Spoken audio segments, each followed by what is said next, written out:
بہت سارے لوگ مجھ سے وظیفہ پوچھتے ہیں، اللہ کے رسول کا دیدار کرنا ہے، رسول پاک صلی اللہ تعالیٰ علیہ وسلم کو خواب میں دیکھنا ہے، کیا آپ کی تمنا نہیں ہے؟ کون سا ایسا مسلمان ہے جس کی تمنا نہ ہو؟ وہ حسین چہرہ دیکھیں، وہ گلابی رنگت کو دیکھیں، ایک بار اس جمال مصطفیٰ کو دیکھیں تاکہ دنیا کا حسن و جمال پھیکا پڑ جائے، ایک بار آنکھوں میں وہ حسن بس جائے تو پھر دنیا کیا چیز ہے؟ جب جبرائیل امین کہتے ہیں آفاق ہا گردیدام بسیار خوبا دیدام، لیکن یا رسول اللہ تو چیزیں دیگری، کون کہہ رہے ہیں؟ سید الملائکہ جبرائیل امین، وہ کہتے ہیں اے رسول پاک میں نے پوری کائنات کو دیکھا ہے، سب جگہ گھوم لیا اور بڑے اچھے اچھے لوگوں کو دیکھ لیا، لیکن اے اللہ کے رسول آپ چیز ہی الگ ہے، لیکن تو چیزیں دیگری۔ اور حسان بن ثابت نے کیا کہا؟ وَأَحْسَنُ مِنْكَ لَمْ تَرَ قَطُّ عَيْنِي وَأَجْمَلُ مِنْكَ لَمْ تَلِدِ النِّسَاءُ، یا رسول اللہ آپ سے زیادہ حسین میری آنکھوں نے کسی کو دیکھا ہی نہیں، بلکہ آپ سے زیادہ خوبصورت کسی ماں نے جنا ہی نہیں۔ حضرت جابر بن سمرہ رضی اللہ تعالیٰ عنہ حدیث کے راوی ہیں، فرماتے ہیں 14ویں کا چاند آسمان پر طلوع تھا، حضور پاک صلی اللہ علیہ وسلم اپنے گھر سے نکلے تو میں ایک بار چاند کی طرف دیکھتا تھا اور ایک بار رسول اللہ کے چہرے کی طرف دیکھتا، بار بار کبھی ادھر دیکھتا کبھی ادھر دیکھتا اور دل میں یہ سوچتا ان دونوں میں خوبصورت کون ہے؟ پھر حضرت جابر کہتے ہیں پھر میرے دل نے پکارا چاند میں تو داغ ہے، حضرت کا چہرہ صاف۔ اس حسین و جمیل چہرے کو دیکھنے کی کون تمنا نہیں رکھتا؟ لیکن کون سا وظیفہ میں آپ کو دوں؟ روزانہ درود پڑھو، روزانہ سبحان اللہ پڑھو، روزانہ الحمدللہ پڑھو، درود اکبر۔ بہت سارے لوگ وظیفے کرتے ہیں لیکن سب سے آسان وظیفہ جبرائیل امین بھی جانتے ہیں کہ اللہ کے رسول کو راضی کرنا ہو، ایک ہی وظیفہ، ان کی امت کی بات کرو وہ جلدی راضی ہوتے ہیں، ان کی امت کی بات کرو وہ جلدی راضی ہوتے ہیں۔ کیوں؟ وہ رسول دنیا میں آئے تھے تب بھی رب حبلی امتی کہتے آئے، اور جب دنیا سے جا رہے تھے تب بھی رب حبلی امتی ہی کہتے رہے۔ تو جس رسول کو امت کا سب سے زیادہ درد ہے، احساس ہے، آج بھی جب ان کی امت کی کوئی فکر کرتا ہے تو وہ رسول اس سے راضی ہوتے ہیں، اور جب وہ راضی ہو جائیں تو پھر تمہیں کسی بڑے وظیفے کی ضرورت نہیں، وہ خود ہی اپنے جلوے تمہیں دکھانے کے لیے آئے۔ انشاءاللہ امت کی فکر، یہی بزرگوں کا جو شیوا تھا۔ میں آپ کو بتاؤں، غریب نواز سلطان الہند، نام بہت کم لوگ جانتے ہیں لیکن غریب نواز جانتے ہیں۔ ان کا نام ہے کیا؟ غریب نواز۔ ان کا نام حسن ہے، لقب غریب نواز، لیکن اتنا مشہور ہو گیا، اتنا مشہور ہو گیا۔ محدث اعظم ہند فرماتے ہیں سرکار غریب نواز کے متعلق، تیرے در کی یہ کرامت بارہا دیکھی، تیرے در کی یہ کرامت بارہا دیکھی، غریب آئے اور ہو گئے غریب نواز۔ یعنی لوگ جو غریب آئے تھے وہ خود ہی غریب نواز ہو گئے، دوسروں کو نوازنے والے ہو گئے۔ تو غریب نواز جو لقب ہے یہ کیوں آپ کو کیوں دیا گیا؟ الگ الگ روایات ہیں، میں نے ایک روایت جو بزرگوں سے سنی وہ آپ کے حوالے کر رہا ہوں کہ آپ کے پیر و مرشد عثمان ہارونی رحمت اللہ تعالی علیہ بیٹھے ہوئے تھے، اور غریب نواز کے جو ہم اثر دوسرے علماء تھے جو خواجہ عثمان ہارونی کے شاگرد تھے، غریب نواز کے ساتھی، عبادت میں سب بڑے بڑے پہنچے ہوئے تھے۔ ایک دن پیر و مرشد سب کا ٹیسٹ لے رہے تھے، امتحان، تمہارے مجاہدے، تمہاری عبادتیں کہاں تک پہنچی؟ اس میں ایک بزرگ سے کہا کہ تم کیا کر سکتے ہو؟ اس بزرگ نے اپنے مسلح سے نیچے ہاتھ ڈالا اور کچھ ہیرے جواہرات نکال کر خواجہ عثمان ہارونی کے پاس رکھا، کہا حضور دنیا کی دولت جب چاہے اٹھا کر کے میں یہاں پھینک دوں۔ کسی ایک بزرگ نے موتیاں نکال کر کے رکھ دی، کوئی سونا نکال کر کے دکھایا۔ اب جب حضرت خواجہ معین الدین حسن چشتی کو کہا تم بھی کچھ بتاؤ، تو انہوں نے اپنے جیب میں ہاتھ ڈالا جبے میں اور گرم گرم 2 روٹیاں نکال کر کے رکھ دی پیر و مرشد کے پاس۔ تو دوسروں نے دیکھا، ارے بڑے بڑے سونا نکالے، چاندی نکالے، جواہرات، موتیاں سب بزرگوں نے نکالی، اور معین الدین حسن نے صرف 2 روٹیاں ہوگی، 2 روٹیاں۔ ابھی یہ 2 سب کے بارے میں بات چلی رہی تھی کہ دروازے پر ایک فقیر آیا، فقیر آیا اور کھٹکھٹایا اور کہا کہ اے اللہ والوں، میں بھوکا ہوں، مجھے کچھ دے دو، مجھے کچھ کھلاؤ۔ تب جب حضرت خواجہ عثمان ہارونی جو پیر و مرشد ہیں، انہوں نے کہا کہ دیکھ یہاں جواہرات ہیں، سونا ہے، چاندی ہے، موتیاں ہیں، یہ لے لے، اٹھا لے۔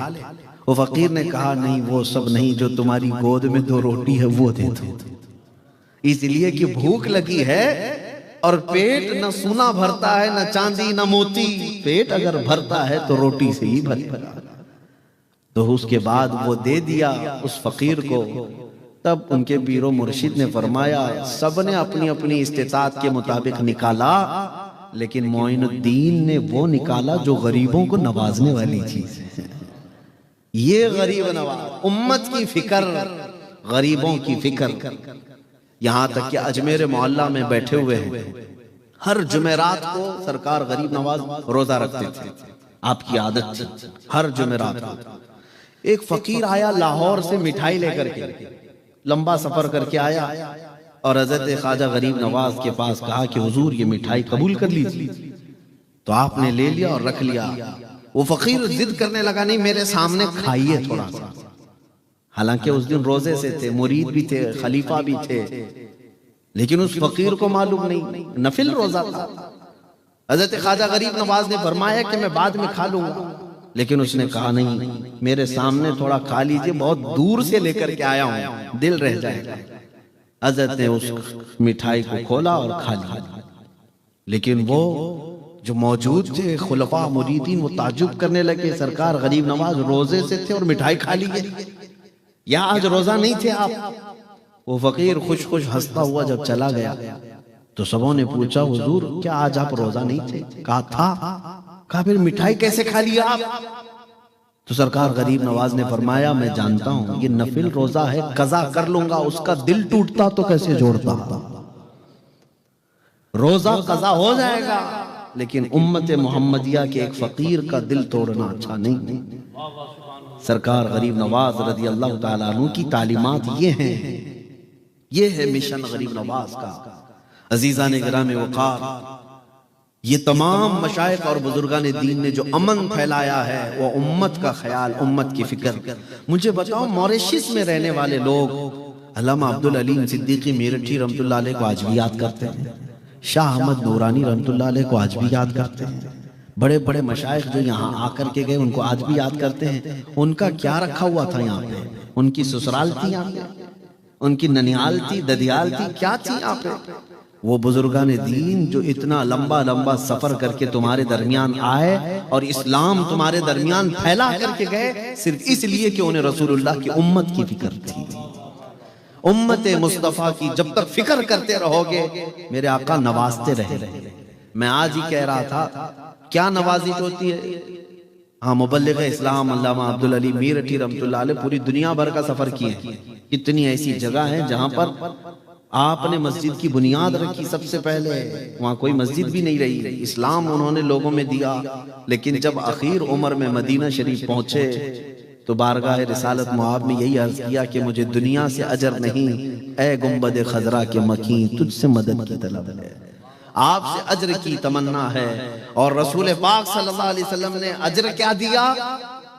عبدالعلی صدیقی میرٹھی کو مدینے میں وفات دیا، ام المومنین عائشہ صدیقہ کے پہلو میں دفن بھی ہوئے۔ ابھی کچھ بولنے کے لیے، گفتگو کرنے کے، ابو جہل بدماش، اس کے گنڈے ساتھی وہاں موجود تھے، کھڑے ہو گئے، ہنگامہ کیا اور حضور پاک صلی اللہ تعالیٰ علیہ وسلم کو پکڑ کر کے کھینچا۔ ابو جہل نے مارا بھی، رسول پاک صلی اللہ علیہ وسلم پر ہاتھ اٹھایا۔ نبی پاک صلی اللہ تعالیٰ علیہ وسلم کو اس دن قریش کے لوگ اور بھی تھے، کسی نے کچھ کہا نہیں۔ حضور وہاں سے حرم شریف سے باہر نکل کر کے آئے اپنے گھر کی طرف۔ یہ وہ دور ہے جب رسول اللہ کے چچا امیر حمزہ ابھی ایمان لائے نہیں تھے۔ امیر حمزہ ایمان لائے ہوئے نہیں تھے، لیکن پہلوان آدمی تھے، مکہ والے ڈرتے تھے ان سے۔ وہ شکار کے لیے گئے تھے، شکار سے واپس آ رہے تھے، راستے میں کسی نے پکڑ کر کہا حمزہ آج تمہارے یتیم بھتیجے محمد کو ابو جہل نے مارا پیٹا ہے اور کوئی بچایا نہیں۔ تو رشتہ داری کی جو غیرت تھی وہ جاگ گئی، کہا اس کی ہمت کیسے ہوئی کہ محمد کی طرف ہاتھ اٹھائے؟ یہ کون کہہ رہے؟ حمزہ کہہ رہے۔ اور گھر نہیں گئے، رسول پاک کے پاس نہیں گئے، سیدھے حرم شریف میں آئے۔ دیکھا تو خبیث مردود ابو جہل بیٹھا ہوا تھا، ٹھٹا مار کر ہنس رہا تھا لوگوں کے درمیان۔ اس مجمع میں سے جا کر کے ابو جہل کو پکڑ کر کے کھینچا، لائے حمزہ، امیر حمزہ، اور اس کو ہاتھوں سے اور لاتوں سے خوب گھونسے مارا، اور اس کے بعد کہا خبردار، کیا تو نے یہ سمجھ لیا کہ محمد کے سارے رشتہ دار مر گئے؟ کبھی اگر محمد کی طرف اس کے بعد آنکھ بھی اٹھایا تو میں آنکھ پھوڑ دوں گا۔ میں اپنے بھتیجے محمد کا کفیل ہوں صلی اللہ علیہ وسلم۔ یہ ابو جہل کو مارا پیٹا، محبت تھی بھتیجے کی، لیکن ایمان نہیں تھا، ایمان لائے ہوئے نہیں تھے۔ مارا پیٹا اور اس کے بعد آئے، دیکھتے ہیں اب میرے بھتیجے محمد صلی اللہ علیہ وسلم کا کیا حال ہے، اب دیکھنے کے لیے آئے۔ رسول پاک صلی اللہ علیہ وسلم ایک جگہ بیٹھے ہوئے تھے، امیر حمزہ آئے، کہا اے محمد، مجھے سننے میں آیا کہ ابو جہل نے آپ کو مارا ہے، غم مت کرنا، میں بدلہ لے لیا، میں تمہارے دشمن کو خوب مار کر کے آیا ہوں۔ حضور پاک صلی اللہ علیہ وسلم چہرہ نہیں اٹھایا، سنتے رہے، بات سنتے رہے، چہرہ نہیں اٹھایا۔ امیر حمزہ کہتے رہے اب زیادہ غم مت کرو، مسکراؤ، ہنس دو۔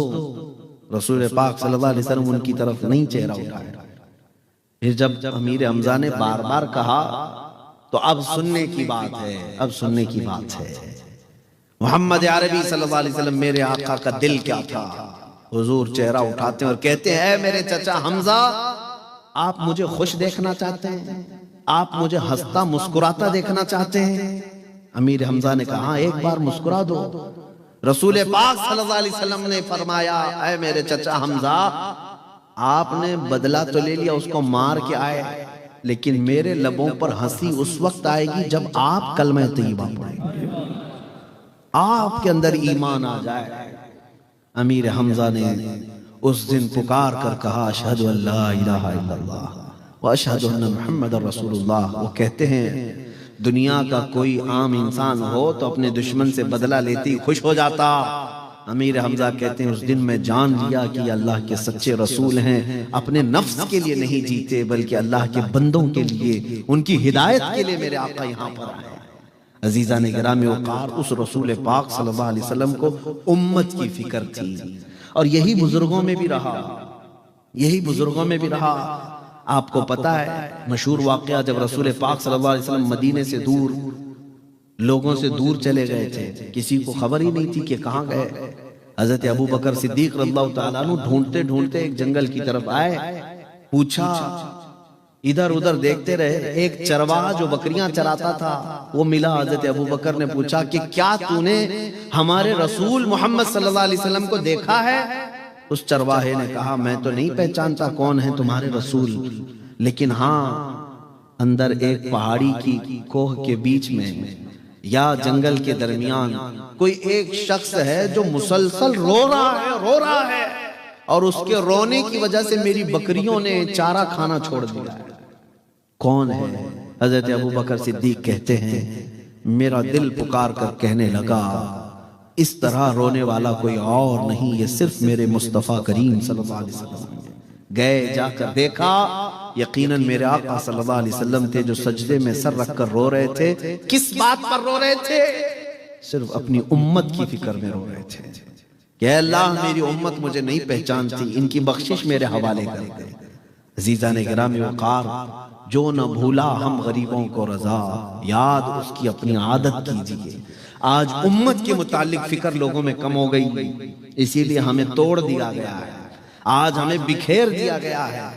آپ کیا سمجھتے ہیں موریشیس میں بیٹھنے والے کو عرب کے مسلمان کی فکر نہیں کرنا چاہیے؟ ہندوستان کے مسلمان کو فلسطین کے مسلمان کی فکر نہیں کرنا چاہیے؟ میرے عزیزوں، پوری کائنات کے جو مسلمان ہیں وہ ایک جسم کی طرح ہیں، ایک پارٹ کو تکلیف ہو تو پورے جسم میں بخار آتا ہے۔ میرے آقا صلی اللہ علیہ وسلم نے فرمایا ہر ایک کے دل میں یہ فکر ہو، ہر ایک کے دل میں یہ احساس ہو، چاہے جتنی بھی دور رہتا ہے وہ کالا ہے کہ گورا ہے، ناٹا ہے کہ لمبا ہے، لیکن ہے تو میرے رسول کا امتی۔ جو کچھ بھی ملتا ہے وہ میرے مصطفیٰ کریم صلی اللہ علیہ وسلم سے وفا کرنے پر ملتا ہے۔ اخیر میں یہی کہوں گا کہ یا رسول اللہ خلق کے حاکم ہو تم، رزق کے قاسم ہو تم، جو ملا تم سے ملا، تم پہ کروڑوں درود، بے ہنر و بے تمیز کس کو ہوئے ہیں عزیز، ایک تمہارے سوا تم پہ کروڑوں درود۔